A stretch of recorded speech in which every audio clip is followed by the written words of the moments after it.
This is a Renovated Earth book by Jared McDade. I cover that there is no physical fire renovating of the earth, as certain theologians say, and there's also no physical convincing fire from God. There are biblical fire, and I go through those prophecies in this book. I won't make it through the whole book, and so before each reading, I will read the table of contents and then scan down to the areas that I'll be covering. In this first one, I'll cover opening note, I'm sure, and the biblical things that pass away. It's important that you study this and see what I come up with, because I do a study outside of the concordance even.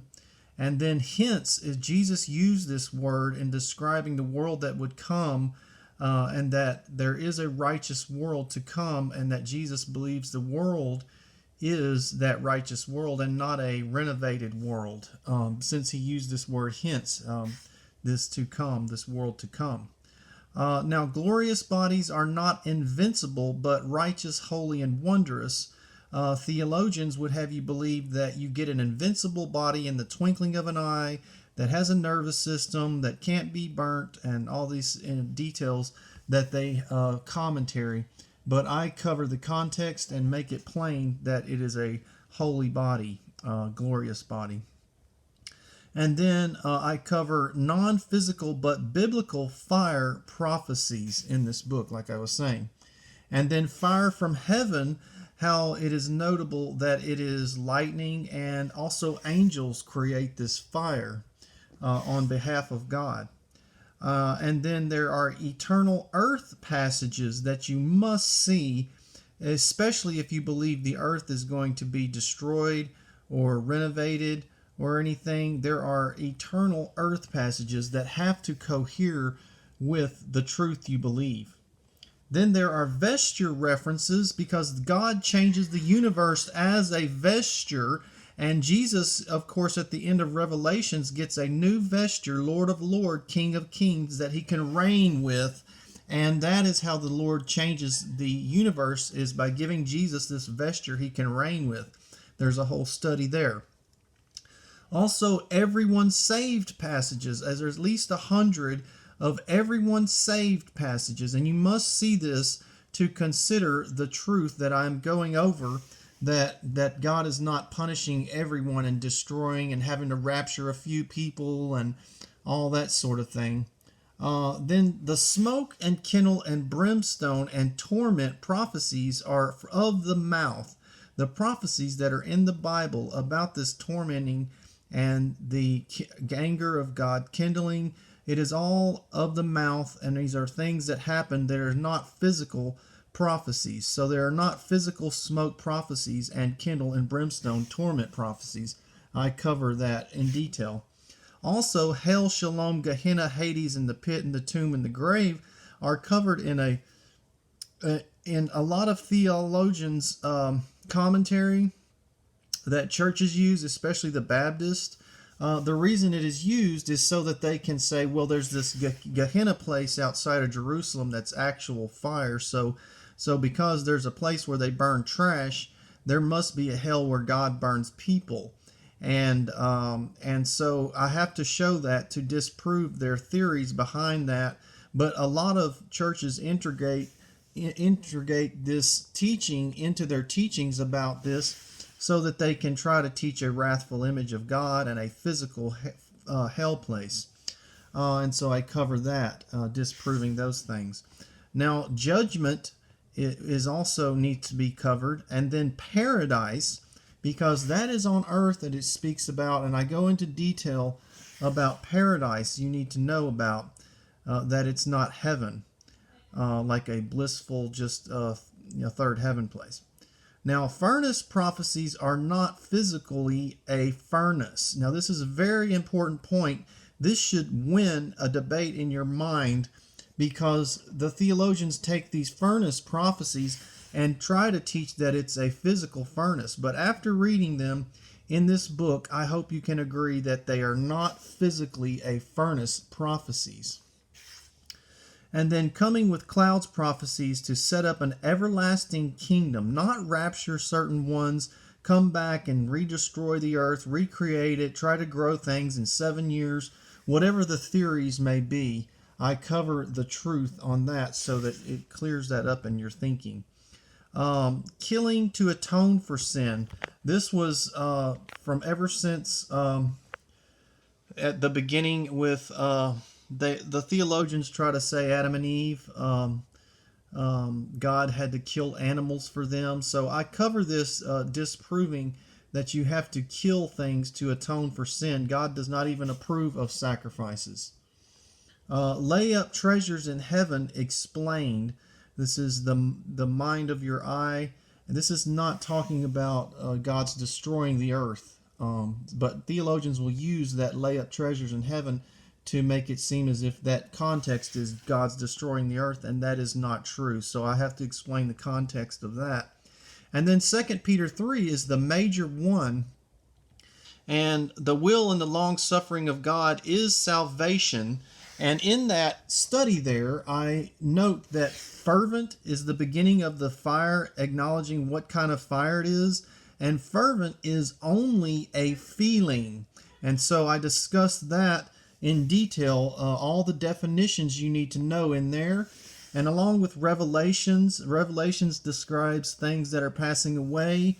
And then in 1 Thessalonians as well, you have to define the vengeance. You have to define the words, the destroy the words. You have to define those words in that passage as well. Those are major passages. Then living water and the earth's changes that will happen. This is very important that you look at this, because a lot of people try to make you believe the whole earth is being burned and all this, and that is not in the prophecy. The prophecy is that the sea will be gone back up into the atmosphere, and the mountains and valleys will be gone and fled away, and there will be living waters. And I discussed that. Now, there are certain points derived by this disproving of physical fire, and I have these points since I wrote this study, and you can read them at the end of this book. If you want this book, it's going to be in my comments section of this video, and the description box, my email, and I can email it to you. Now let me get on. I'm going to try to cover this in about 10 minutes as much as I can. The opening notes. This book's objective is to, as Revelation says, tread out the fierceness and wrath of the Almighty God, that people have caused him to be fearful and wrathful with this physical fire that they make up. Now, by fire and by sword, that we know the sword is the Bible that God will plead with, and the fire is Jesus' words. Theology that denies God's fire or baptism of fire is Jesus' words, or has to deny that they have to deny that God's sword is the Bible by doing so. I will establish the throne of his kingdom forever. If he commit iniquity, I will chasten him with the rod of men and with the stripes of the children of men, but my mercy shall not depart from him. So God has this everlasting mercy. God allows our stripes to come from man and not directly from him. I want you to note. And the mercy comes from God, not stripes. Now destroy both soul and body in hell, but God cannot kill your soul, your spirit. There's much truth to John 1 and John 1:4, 1 John 4.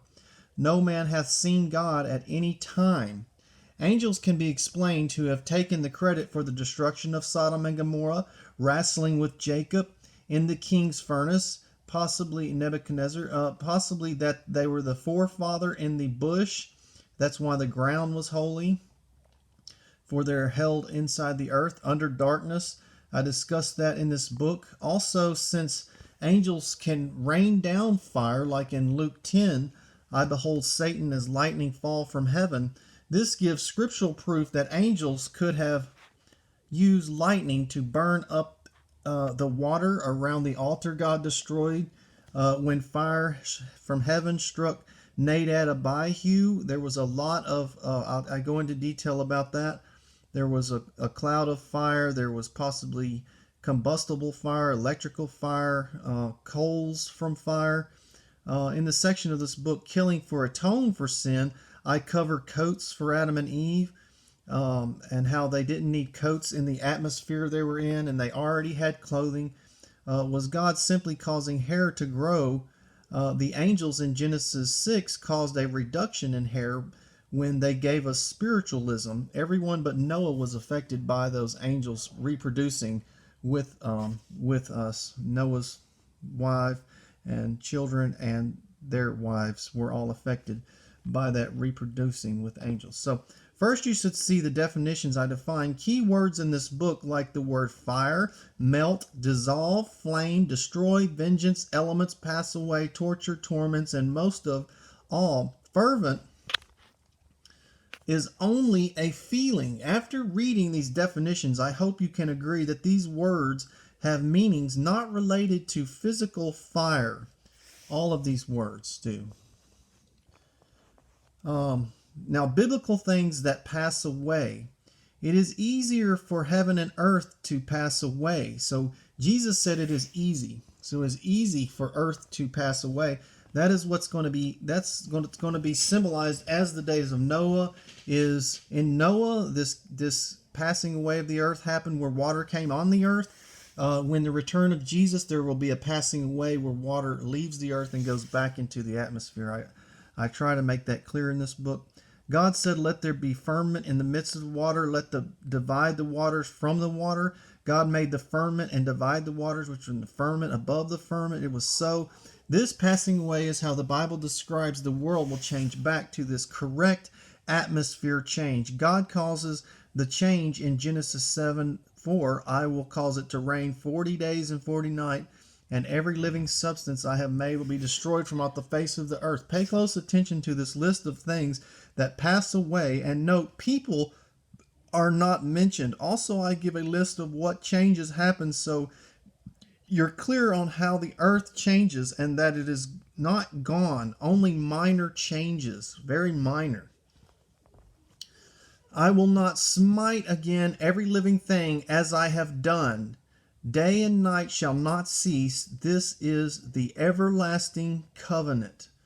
That is in Genesis 8. And so this scriptural proof to not smite is verification of God's will to reanimate life, not just human life, but all life. And since Abraham is a innumerable seed as the stars, God will have innumerable star systems to plant that life on.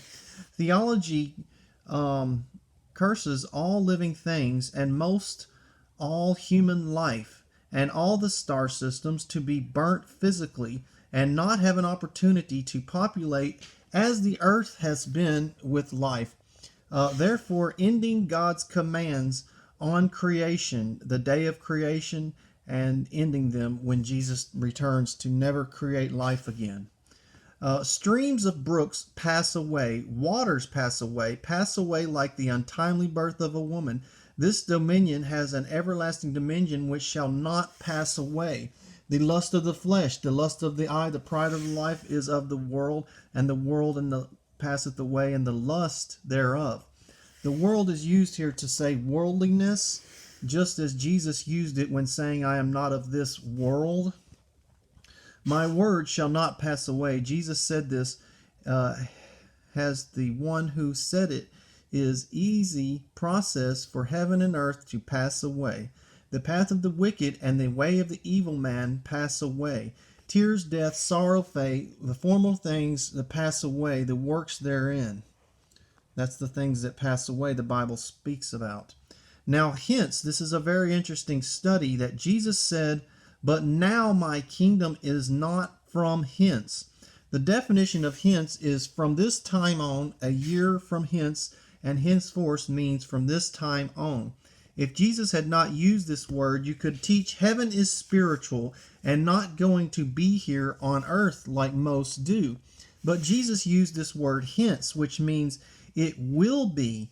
This fact gives proof for Jesus' murder, because if he had said, I have a spiritual kingdom, No one would see that as a threat, but he said, "My kingdom is hence." So he said he does have a physical kingdom. Now, renew the kingdom there. I will establish his kingdom. The kingdom shall be the Lord's. The kingdom shall come to the daughter of Jerusalem. Jesus' prayer, thy kingdom come, thy will be done in earth as in heaven. God's will is not done in earth for you who believe your faith is the kingdom. Is also you have to sit down with Matthew 8:11, Isaac, Jacob, and Abraham in the kingdom. No faith has those three as members. The kingdom is come unto you nigh, but not come to everyone. Some that shall stand here have seen the kingdom come with power. So some shall saw the kingdom come. Not all. You should agree. All need to see it if it is here. This is a very major point I have, that if the kingdom is here, all need to see it. Such is the kingdom as little children, and that's not found in faiths, that they are like little children. Jesus was to rule the nations with a rod of iron, but got caught up to his throne. This is another example of the kingdom not being here. Holy city coming down from God out of heaven. This was not happen as well.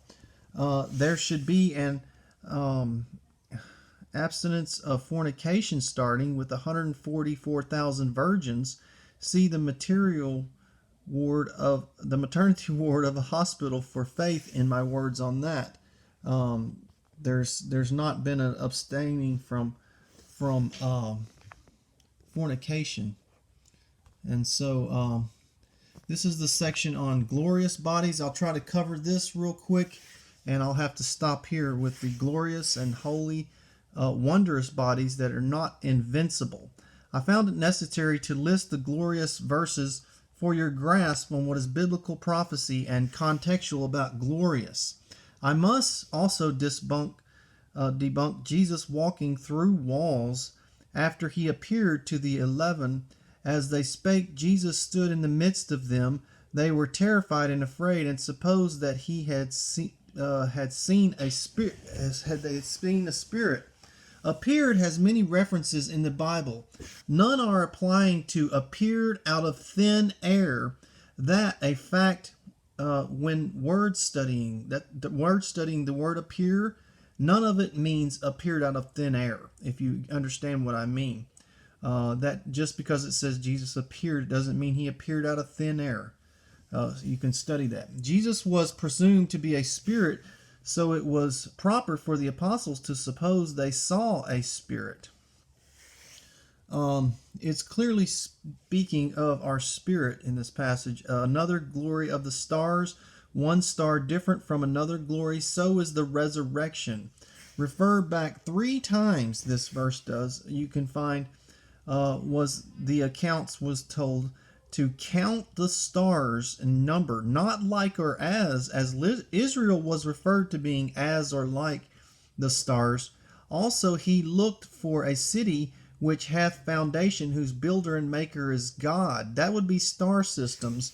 And also, this count the stars, it was prophesied 3 times, not as or like as Israel. That's a very important point. It makes God sense.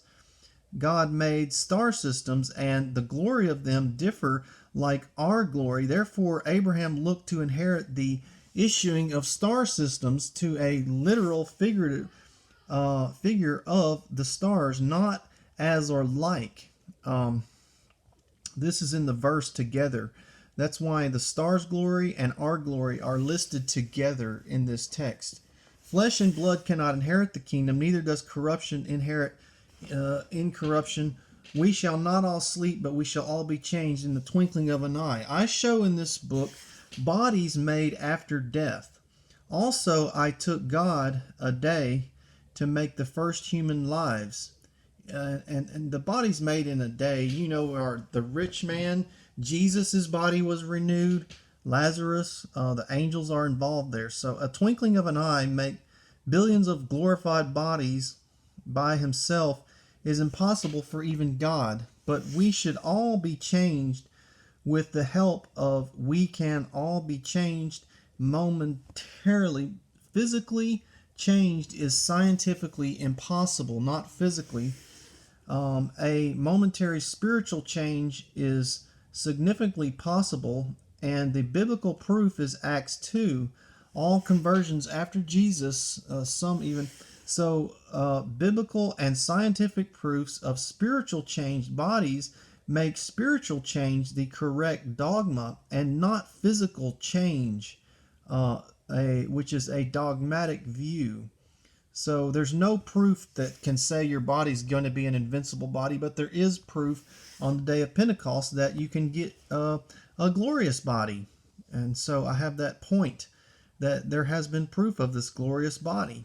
The dead shall rise incorruptible, and we shall be changed. For this corruption must put on incorruption, and this mortal must put on immortality. Then shall we be brought to pass the saying, Death hath swallowed up thy victory. Death, where is thy sting? Death is the sin. The strength of sin is the law. Thanks be to God which giveth us victory through Jesus Christ. This explains the putting on of a glorious, holy, righteous, and wondrous body that everyone gets, even dead people will be quickened spiritually aside from getting another body. The passage is not addressing a new body for the risen people because that understood what not understood and how to keep risen people holy. That's why all must be changed spiritually.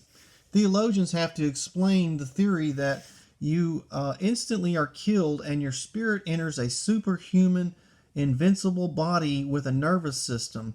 This is faith-based, has no proof, and it's a ridiculous heresy and dogmatic to teach these things. Holy, righteous, and wondrous living has proof it's not corruptible living, and it's supported by scriptures. Here are some glorious defining verses. Thy right hand, O Lord, is become glorious in power. O Lord, glory in holiness, fearful and praise, doing wonders. Glorious and fearful name, thy glorious name, his glorious kingdom. Blessed be his glorious name forever. Let the whole earth be filled with his glory. His work is honorable and glorious, and righteous endureth forever. Glorious majesty of his kingdom. In that day shall the branch of the Lord be beautiful and glorious, and the fruit of the earth shall be excellent and comely. His rest shall be glorious. Shall I be glorious in the eyes of the Lord? His glorious voice be heard. Shall be delivered from the bondage, corruption, into the glorious liberty of the children of God. Shall not the ministration of the Spirit be rather glorious?